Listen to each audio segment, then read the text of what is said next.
How'd the exercise I gave you go? It's pretty interesting what happens when you invert the intention, right? It's a different world when you start to feel that pleasure outside of yourself. So listen, if you didn't do your homework, I'm just telling you, it's worth doing. Okay. Remember, there's 2 practical tools in the method described in the Zohar. The first is the screen. It's the work in 3 lines. It's also called the intention. But without that second tool, what you experience in that exercise, it's just a psychological thing.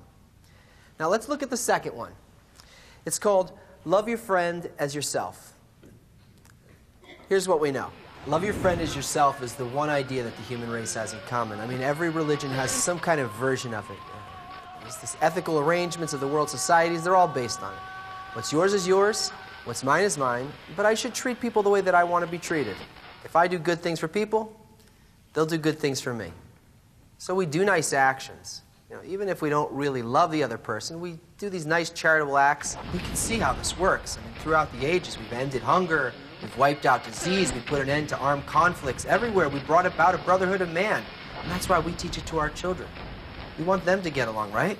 I mean, they should feel good about themselves. They should be good people. The track record of the human race clearly shows just what good people we are. Just what good people this sophisticated manipulation of others in order to get what I want produces. Love your friend as yourself. Love your friend as yourself. Love your friend as yourself. Love your friend as yourself. It's the most counterintuitive, misunderstood string of words in the history of language. It's also the most important, but we don't realize it because we can't imagine that it actually means what it says. I mean, come on. Love your friend as yourself? The Zohar tells us it means to reach the sensation of the other as your actual identity. Your own self. You're going to inwardly care for the need of the other to the same degree that you now obsess about your own, even more so that in your heart, what's theirs is theirs, and what's yours is theirs. But don't worry. Your me isn't you. It just thinks it is. In order to enter the Zohar, we have to take the first part of the method, the screen, and enter it into the second part, love of friends. Together, they form a lock and a key that open the door to higher perception. Love your friend as yourself. It's the general law of the universe, and it describes the ultimate condition of our being called the world of infinity, in which the inner existence of all people are united into one general system, completely interconnected and completely fulfilled by the giving force. All of the other laws of nature are just less complete stages of this connection.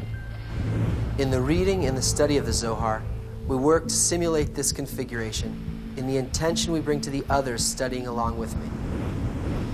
Now, even though the work with the screen is aimed at attaining the same inner state as the giving force, the love of God isn't the general law. Because with a hidden creator, it's easy to fool yourself. But whether or not you love your friend, the person studying with you who shares the same desire for change and the same desire to help you reach it, whether or not you love him with all your heart, soul, and strength, that's always right in front of you. There's something to measure. It constantly triggers the need to apply the screen and go above your reason that tells you to take the pleasure of spiritual advancement for yourself rather than working on the connection that makes it possible for your friends to reach it. It provides you with challenges and setbacks you need so that you can build this desire that you don't have yet, the desire to actually bestow.